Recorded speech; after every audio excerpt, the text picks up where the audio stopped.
방송은 할 때 제가 일단 전달할 수 있는 내용들은 전달을 해드리고요. 나머지 궁금한 사항이 있으시면 질문을 하시면 그때 답변을 좀 드리고, 그 다음에 혹시나 나중에라도 좀 더 궁금한 게 있으시면 그때는 카페에 글을 좀 남겨주시면 다음 방송 때 답을 좀 드릴 수 있도록 하도록 하겠습니다.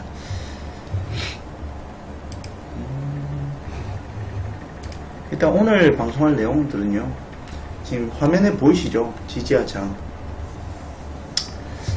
기술적 분석에서 가장 기본적인 것 같아요. 가장 기본적인 내용들을 일단은 말씀을 드리고,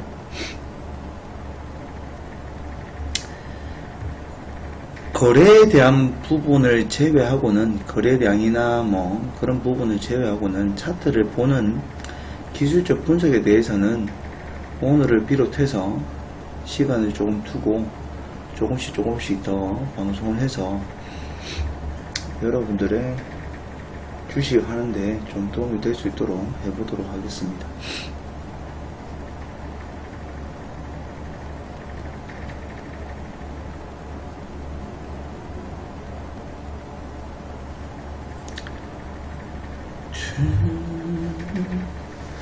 네, 일단 방송을 진행해 보도록 하겠습니다. 잠시만요. 녹화 버튼 한번 눌러볼게요.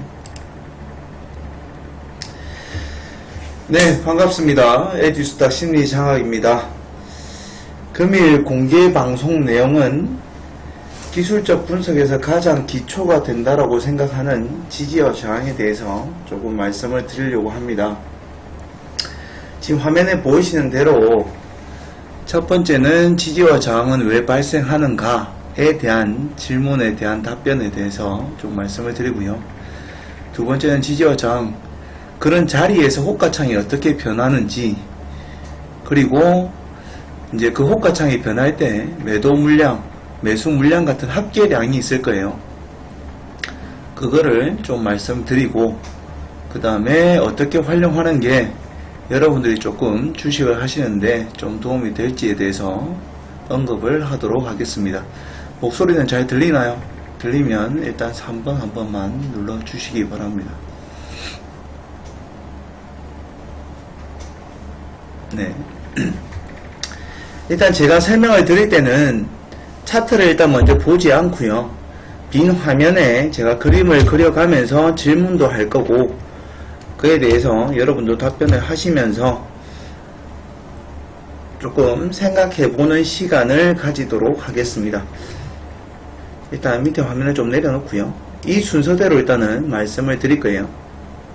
제가 질문을 할 때는 어떤 생각을 가지고, 그러니까 질문의 의도가 뭘까라는 거 한번 생각해 보시면서 답변을 한번 해보세요. 교육받으신 분들은 기본적인 내용들은 다 알고 계실 거예요.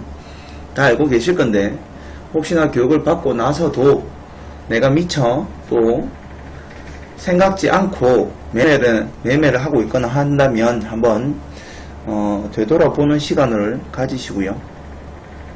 만약 공개방송에서 처음 듣는 내용이다 하시는 분들은 저렇게도 생각해 볼 수 있구나, 기술적 분석에 대해서 저렇게도 한번 생각해 보면서 매매를 해야 되겠거니 라고 판단해 보시면 될 것 같습니다. 생각해 보시면 될 것 같아요. 일단은 지지와 저항이라고 하면은 사선이 있고 그 다음에 가로선이 있을 겁니다. 예를 들면 제가 그림을 그려 보이겠습니다. 예를 들어서 지지와 저항을 할 때 우리가 가장 먼저, 잠시만요. 그림이 왜 안 그리시죠? 헐, 왜 펜이 작동을 안 할까요? 그려지네요. 놀랬어요. 계속 지워지네요. 이러면 곤란한데. 이거는 또 무슨 시츄에이션인가요? 잠시만요. 그리고 나면 다 사라지네요. 이게 두 개 같이 송출이 돼서 그런 건가요? 잠시만요. 하얀색이라서 그렇구나. 죄송합니다. 다 사라지는 것처럼 보였죠. 저도 깜짝 놀랐어요. 네, 잘 그려집니다. 지지와 저항을 보통 이야기할 때 이런 이제 가격적인 면에서의 지지와 저항을 이렇게 표현할 때가 있고요. 그 다음에 추세라고 해서 고점과 저점을 연결하는 이런 사선 채널이라고 이야기하는 이런 지지와 저항이나 하락을 할 때 그리는 이런 지지와 저항이 있을 수 있습니다. 그죠? 근데 가장 기본적인 건 일단은 가격적인 부분에서의 지지와 저항입니다. 가로선이라는 거죠. 가로선. 가격적인 면에서의 부분에서 이렇게 지지와 저항을 그리고 이 안에서 파동을 그리면서 이렇게 지지와 저항을 받는 보통 흐름들을 보고 지지와 저항이라고 그럽니다. 그러면 제가 일단 질문을 하도록 해보겠습니다. 하나 해볼게요. 여러분들 같으면 어떻게 할 것인가에 대해서 생각을 해보시고 답변을 해보시면 됩니다.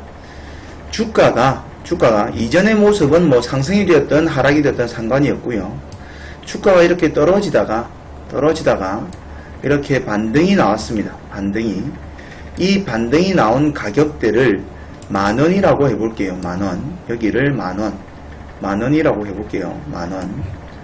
그러다가 주가가 만약에 다시 되밀림을 해서 이 자리까지 왔어요. 여기까지 왔습니다. 이때 여러분들 같으면 매수를 하겠습니까? 매도를 하겠습니까? 여러분 같으면 이 자리에서 나는 매수를 하겠다. 아니면 가지고 있는 사람 입장에서 매도를 하겠다. 한번 대답을 해보시기 바랍니다. 지금 대부분의 사람들이 매수라고 이야기를 했어요. 매도보다는 매수가 압도적으로 많습니다.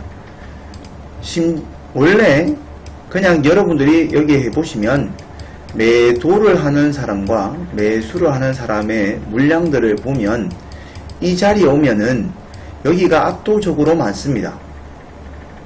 근데 왜 이런 현상들이 반복해서 일어나는지에 대해서 한번 생각을 해보시기 바랍니다.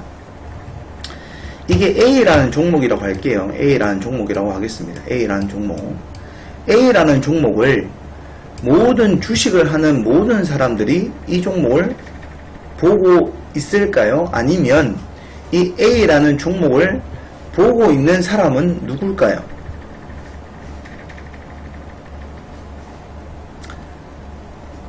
이 A라는 종목을 모든 사람들이 다 보고 있을지는 않을 거예요. 이게 삼성전자라고 하면 모든 사람들이 이 삼성전자를 다 보고 있을까요? 시장에서? 그렇지 않겠죠. 그럼 이 종목을 보고 있는 사람은 크게 두 부류일 겁니다. 두 부류. 네, 반갑습니다. 두 부류인데 방금 여러분들이 말씀하신 가지고 있는 사람들은 보고 있을 겁니다. 보유자.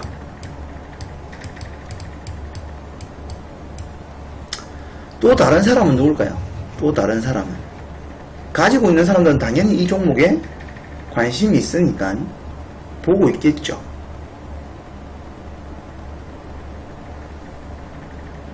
네, 신규 매수 대기자입니다. 신규 매수를 하고자 하는 사람들입니다. 이걸 한마디로 이야기를 하면은 이 A라는 종목에 관심이 있는 사람들이 대부분 보고 있을 거라는 거죠. 이게 삼성전자라고 하면은 삼성전자에 대해서 굉장히 관심이 많은 사람들이 보고 있을 거라는 거예요.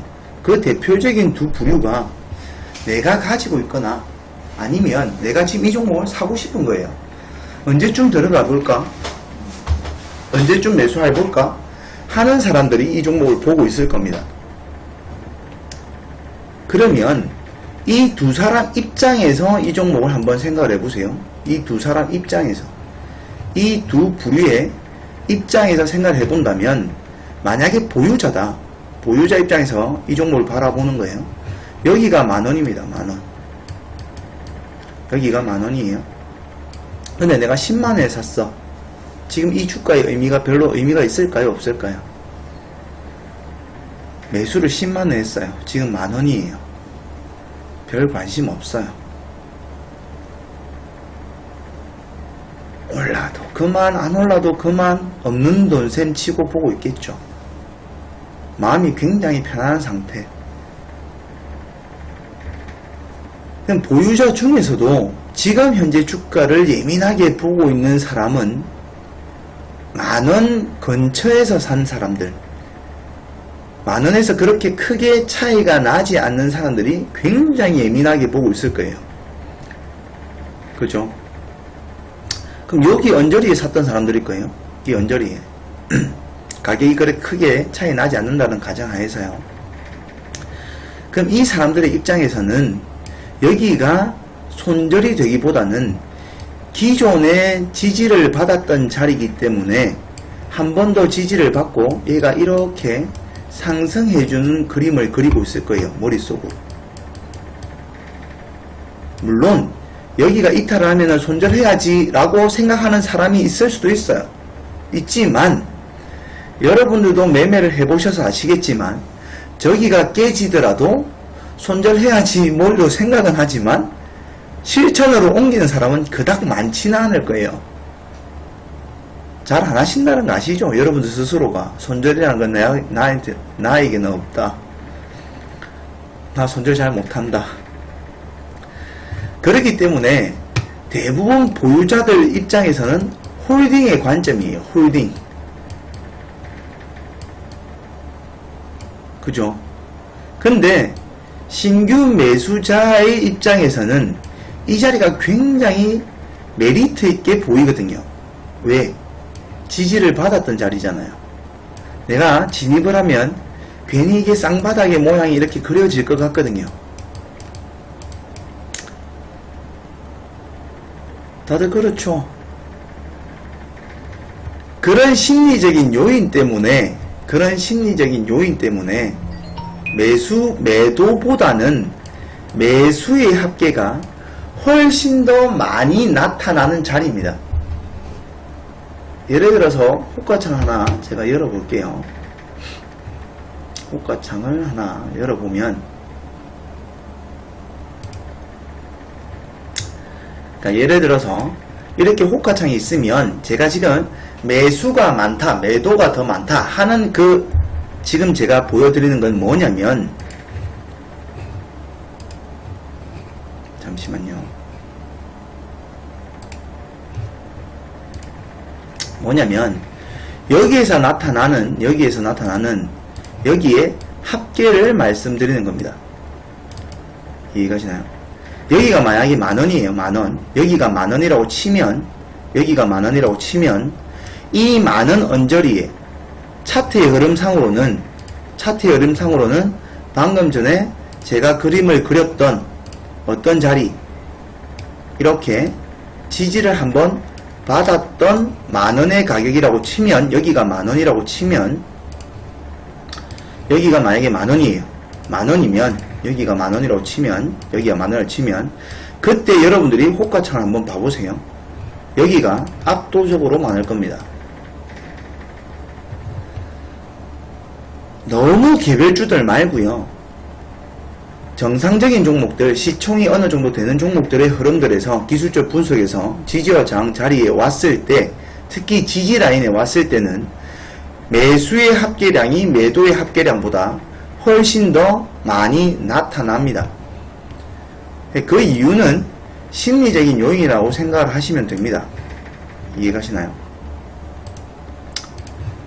여기가 10,000원이라고 쳤을 때 훨씬 더 매수의 합계량이 많이 나타나더라. 여기에 매수가 우위, 매수 우위.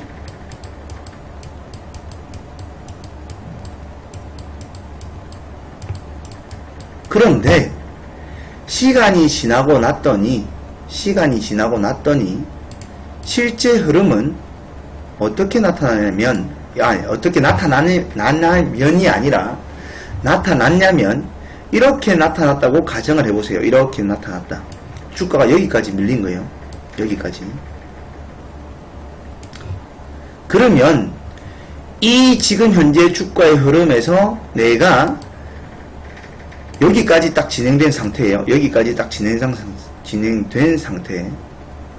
그럼 여기에서 이 차트가 나에게 말해주는 의미는 뭘까요?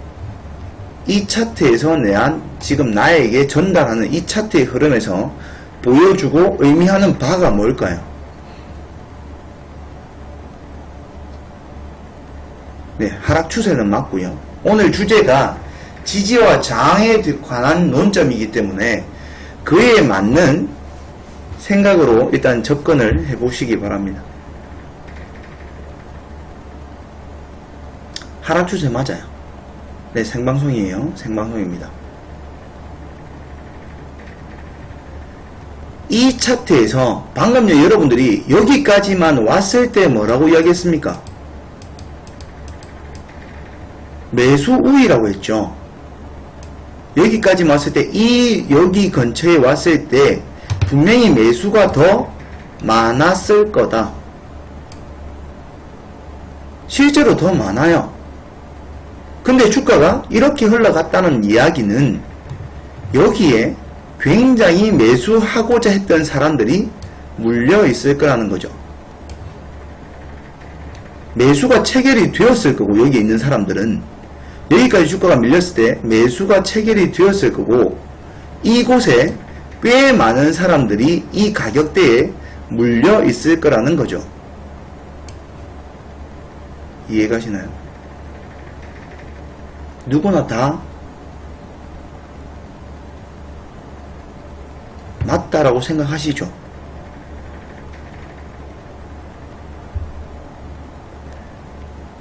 그 상태에서 주가가 다시 반등을 해서 여기에 왔다라고 해보세요. 그럼 여기에는 지금 현재 이 만원권과 여기에 있는 만원권과 여기에 있는 만원 대에 여기에서는 매도가 많을까요? 매수가 많을까요?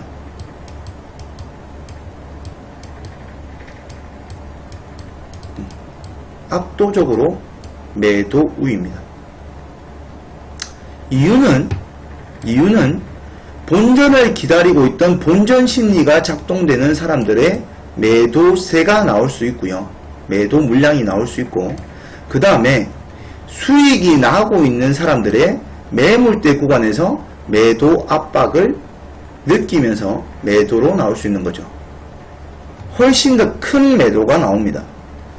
매수의 합계, 기존의 매수 우위에 있던 자리의 매수 물량보다도 매도가 훨씬 더 큰 물량으로 나옵니다.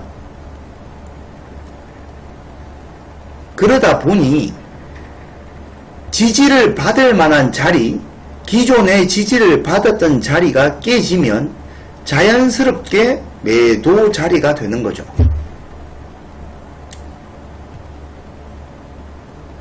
그러니까 매수와 매도, 지지와 저항이라고 하면은 그게 누군가 의도적으로 만들어낸다 라기보다는 불특정 다수가 매매를 하다 보면 심리적인 요인 때문에 그런 현상들이 늘 발생하더라는 거예요. 이해가시나요? 지지를 받던 자리가, 지금 제가 하는 말을 잘 기억해 보세요.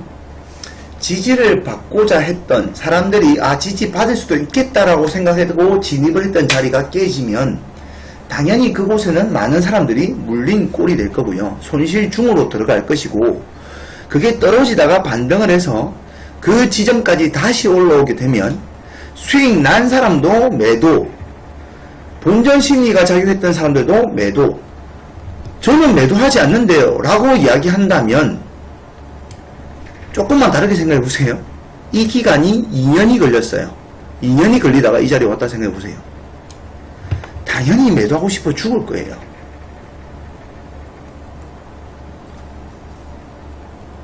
이 2년을 본전을 기다렸는데요. 그렇죠?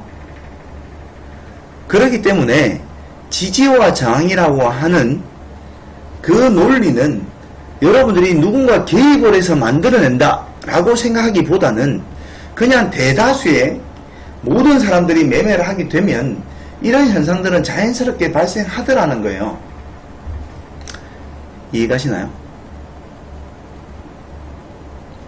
그래서 모든 차트에는 지지와 저항이라는 큰 가격대들이 보통 다 형성이 되어 있습니다. 보통 전부 다 형성이 되어 있어요. 그래서 왜 지지와 저항이 생길까? 라는 질문에 대한 답변은 심리적인 요인 때문에 불특정 다수가 매매를 하다 보면은 늘 자연스럽게 등장하더라 라고 생각을 하시면 되고요. 처음에 제가 질문을 던졌던 여기에 지지와 저항은 왜 발생할까? 심리적인 요인이라고 생각을 하시면 되고요. 지지와 저항 자리에서 호가창의 변화는 방금 여러분들이 답변하셨듯이 지지를 받았던 기존에 받았던 자리에 오면은 매수의 합계량이 훨씬 더 많이 보이고요. 그 자리가 깨졌다가 반등으로 올라오기 시작을 하면 매도의 합계량이 훨씬 더 많이 나타납니다. 근데 여기에서 제가 이제 질문 하나 던질 건데, 지금 제가 질문해 보도록 하겠습니다. 여기에 왔을 때 분명히 매수의 합계량이 훨씬 더 많고 여기에 왔을 때는 매도의 합계량이 훨씬 더 많아요. 그죠? 여기가 1번이라고 그래보고요. 여기가 1번, 여기가 2번이라고 해볼게요. 1번일 때는 매수의 합계량이 더 많습니다. 근데 주가가 여기까지 이렇게 밀린 거예요. 여기까지 밀린 거예요. 그러면 매수의 합계량보다 더 큰 물량이 매도로 나왔다는 이야기죠. 맞나요? 여기서 제가 여러분들한테 한 개 언급을 할 거는 뭐냐면, 매수의 합계량이, 여러분들이 요즘에 호가창 이야기를 굉장히 많이 하니까 시장에서 대부분 한 번씩은 들어봤을 거예요. 매도의 합계량이 더 많아야 주가는 올라가더라, 이런 말 들어보신 적 있죠? 매수의 합계량이 더 많으면 주가가 내려가더라, 이런 말 들어보신 적 있죠? 굉장히 흔히 요즘에 많이 하는 말들입니다. 오히려 반대로 매수의 합계가 더 많으면 올라갈 것 같은데 밀리는 경우가 더 많고, 매도의 합계량이 더 많으면 주가가 밀릴 것 같지만 올라가는 경우가 더 많더라. 마하세븐님은 기본이라기까지도 말씀을 하셨어요. 네, 그게 틀린 말도 아니고 맞는 말도 아니에요. 표현이 잘못된 거예요. 잘 생각해 보세요. 왜 매도의 합계량이 더 많으면 주가가 올라가야 되나요? 그렇지 않아요. 매수의 합계량이 더 많으면 주가가 떨어져야 되나요? 그렇지 않아요. 잘 보세요. 여기에 매수의 합계량이 더 많았어요. 분명히 이 자리에 오면은 매수의 합계량이 더 많습니다. 많은데 여기서 그러면 올라갈 종목들은 뭔가요?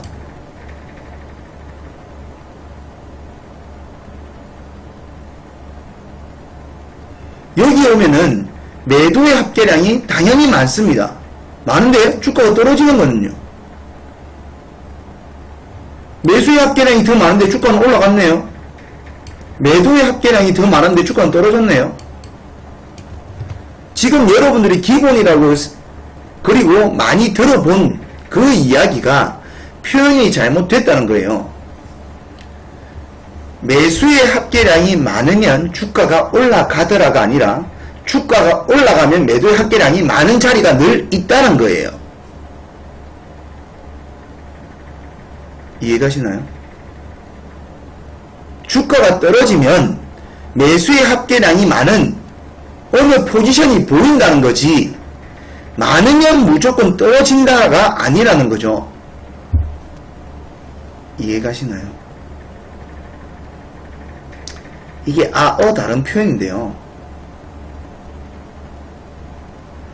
당연히 주가가 올라갈 때는 매수의 합계량이 당연히 많은 종목들이 보일 뿐이에요. 매수의 합계량이 많으면 무조건 올라가더라. 그런 거 없어요. 그게 저항되면, 못 뚫으면 하락이죠.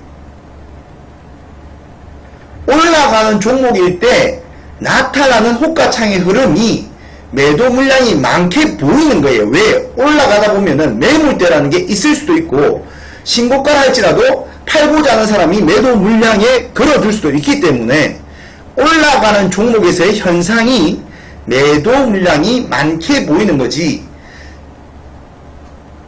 물량이 많다고 해서 그 종목이 무조건 올라간다, 그런 게 아니라는 거예요. 이해가시죠? 오케이? 무슨 말인지 이해가시죠? 그러면 지금 제가 말씀드리고자 하는 것은 뭐냐면, 여기에 분명히 매수 우위였고, 지금 제가 동그라미 치고 있는 1번 이 자리가 매수 우위였는데도 불구하고 주가가 여기까지 밀렸다는 건, 여러분들이 호가창에서 나타내는 정보가 뭐냐면, 매수 합계와 매수세는 전혀 다르다는 거예요. 이해가시나요? 매수 합계와 매수 총량이 더 많다는 거죠. 총 잔량이 우위에 있다는 이야기와 지금 현재 매수세가 강하다라고 이야기하는 것과는 별개의 문제예요. 주가가 올라가는 건 매수하고자 하는 사람이 많다라고 이야기하는 이거는, 여기에서 매수 총량은 매수하고자 하는 사람이 호가창에 물량을 미리 넣어둔 거예요. 많은 언저리 오면은 나는 매수 체결되게 할 거야 라고 버튼을 눌러서 매수를 클릭해 놓은 상태의 매수 총량이죠. 맞나요?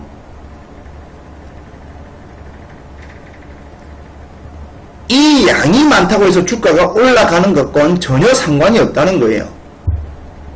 주가가 올라가는 건 매수세가 강하다, 지금 현재가 중심으로 매수가 계속 이어지고 있다는 이야기고, 이해가시나요?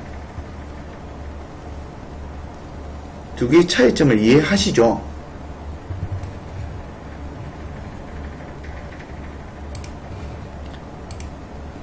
이해하시죠?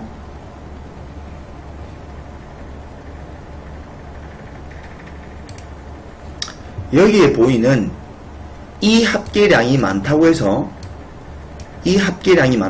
아니면 여기 나와 있으니까 일단 매도가 많다고 해서 주가가 떨어진다 나가 아니고, 이 합계량은 이 가격대에 오면은 나는 매도할 거야 라고 하고 미리 걸어둔 물량일 뿐이에요. 이해가시죠? 그러다가 주가가 이렇게 올라가다가 매수세가 강하면 뚫고 올라가는 거고요. 매수세가 약하면 밀리는 거예요. 근데 여러분들은 여기에 물량이 많으면 주가가 올라가더라. 잘못된 표현이라고요. 오케이?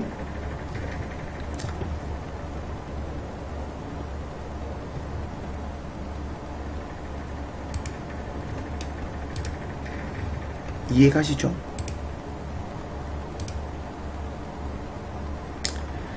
그래서 여러분들이 기존에 알고 있는 여기에서 매수 합계가 많은 것과는 매수세가 강할 것이다, 매도세가 강할 것이다, 는 별개의 이야기라는 것과 별개예요.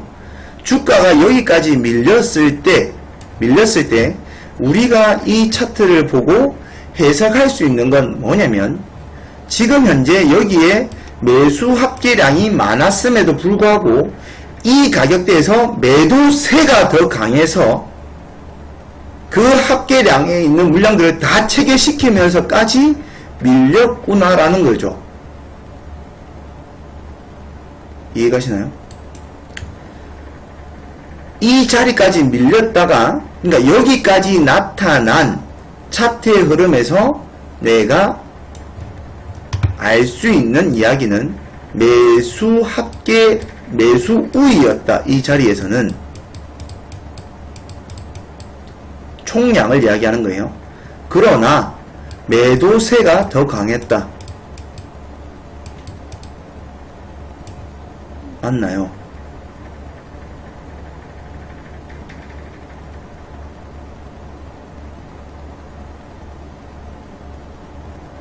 그렇기 때문에 여러분들은 이런 자리에 왔을 때 무작정 매수를 하는 건 그닥 좋은 방법이 아니에요. 왜? 여기에서 매수 우위는 알겠는데 여기에서 매수세가 강해질지 매도세가 강해질지는 알 수 없다는 거죠.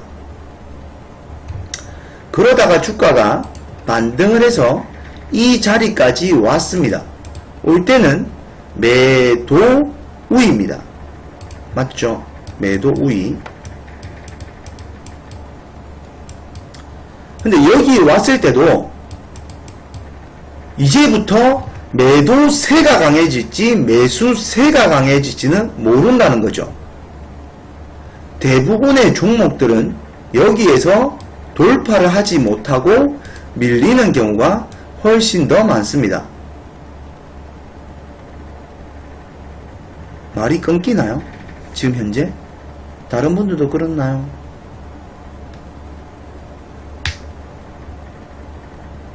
아니라고 이야기하십니다. 말은 잘 되고 있는 걸로. 또 한 번씩 끊긴다라고도 이야기하네요.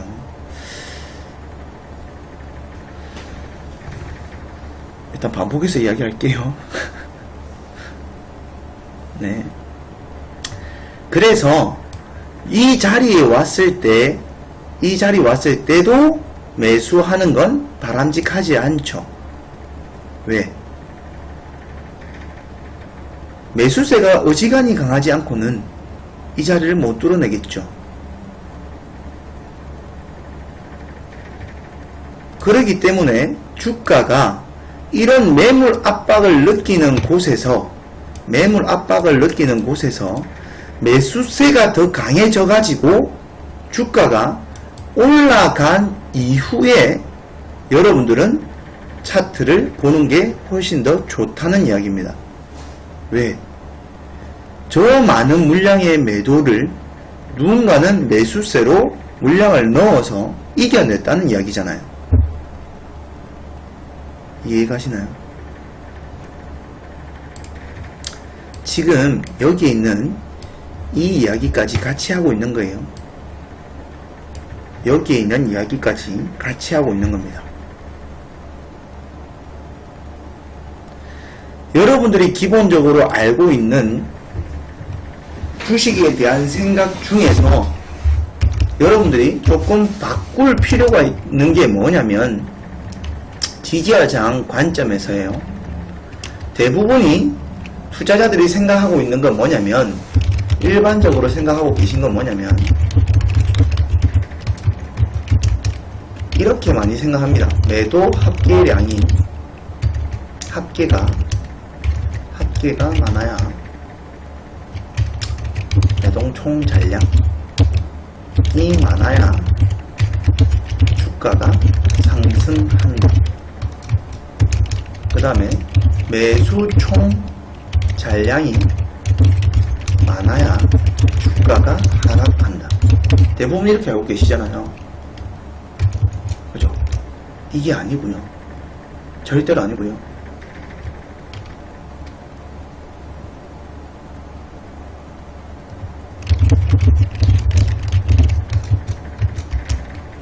생각을 좀 바꾸셔서 주가가 상승하면 항상 매도 총 잔량이 많은 모습을 보이더라는 거죠. 주가가 하락하면 항상 매수 총 잔량이 많은 모습을 보이더라. 그죠? 이 표현이 맞나요? 그리고 나서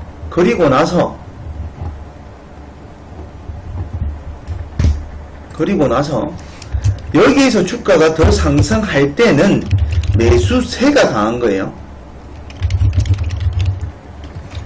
왜? 매도량이 많은데 주가가 계속 올라가는 이유는 매수세가 강한 거고요. 얘는 매도세가 강한 거죠.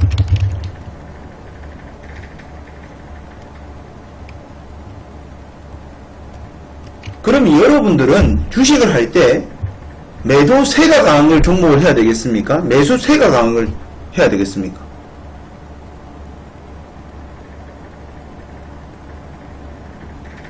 어떤 종목을 해야 될까요?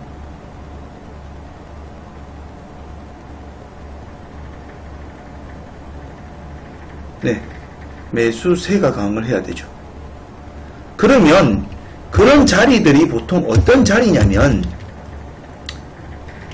기술적 분석상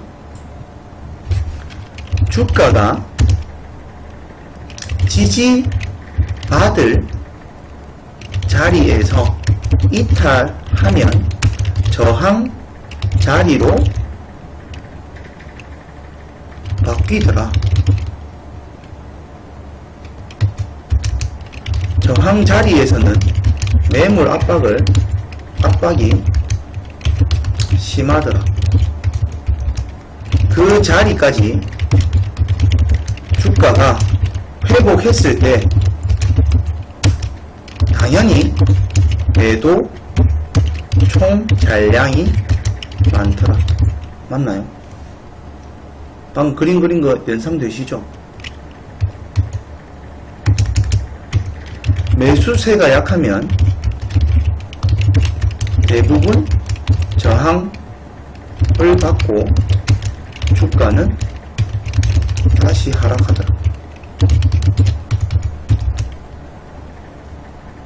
만약 매물 압박 구간에서 매수세가 강해져서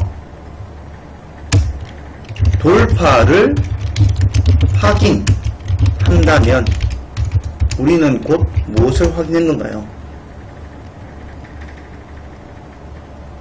매수의 힘을 확인한 거죠. 맞나요?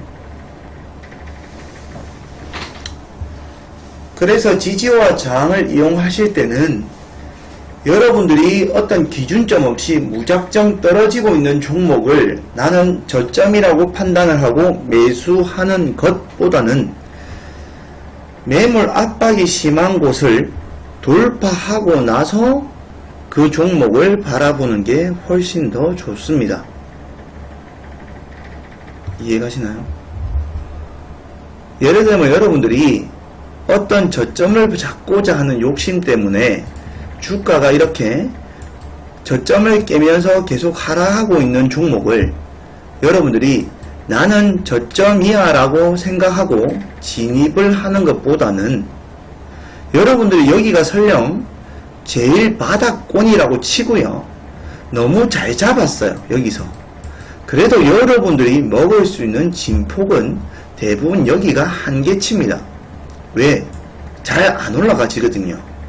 올라가면 또 두드려 맞고 올라가면 두드려 맞고 올라가면 두드려 맞고 이런 모습에 계속 여러분들이 보이면 결국 여러분들이 아무리 싸게 잡았다 할지라도 그렇게 큰 수익권으로 갈 수가 없어요. 그 다음 더 문제는 여기가 저점이 아닐 가능성이 훨씬 더 많고요. 그렇기 때문에 여러분들이 종목을 보실 때 지지와 저항을 이용해서 종목을 보실 때는 주가가 밀렸고 가장 매물 압박이 심하다라고 생각되는 곳에서 주가가 넘어갔고 나서 확인하고 나서 그 종목을 보는 게 훨씬 더 좋습니다. 왜? 여기에서 매수의 힘을 그래도 한 번쯤은 보게 될 거니까요. 이해가시나요?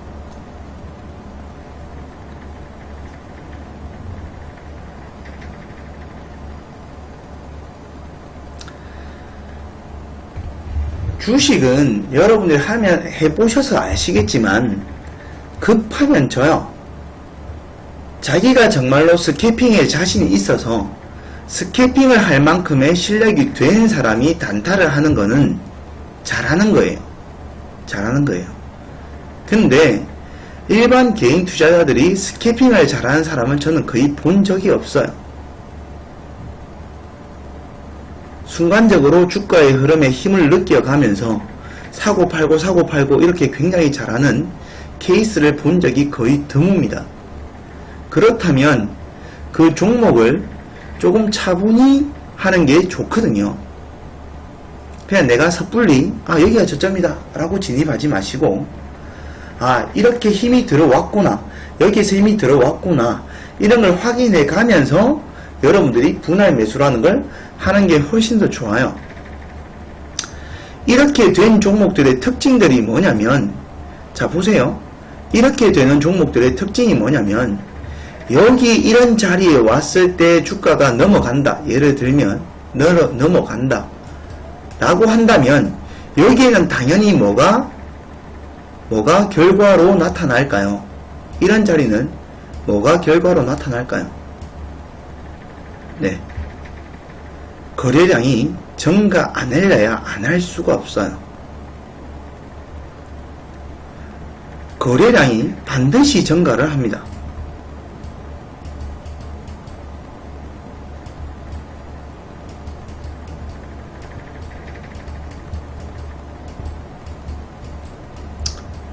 네, 당연히 거래 대금도 증가를 하죠.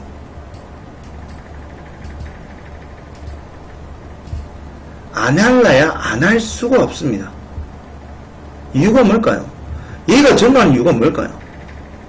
거래량이 증가하는 것은 결국은 매도 매수가 체결이 많이 됐다는 이야기잖아요. 체결량이 늘어난 거예요. 체결량이. 잘 보세요. 주가가 이렇게 넘어갈 때 여기에 그 많은 매도 우위가 있었는데 이걸 먹었으니까 올라갔을 거 아닙니까?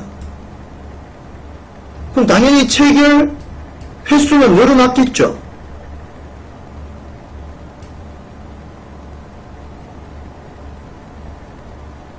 이해가시나요?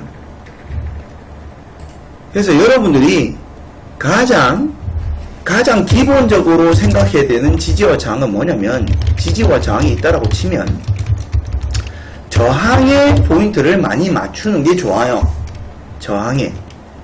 저항은 매물 압박이 심한 곳입니다. 이 자리를 매수세가 들어와서 돌파를 하면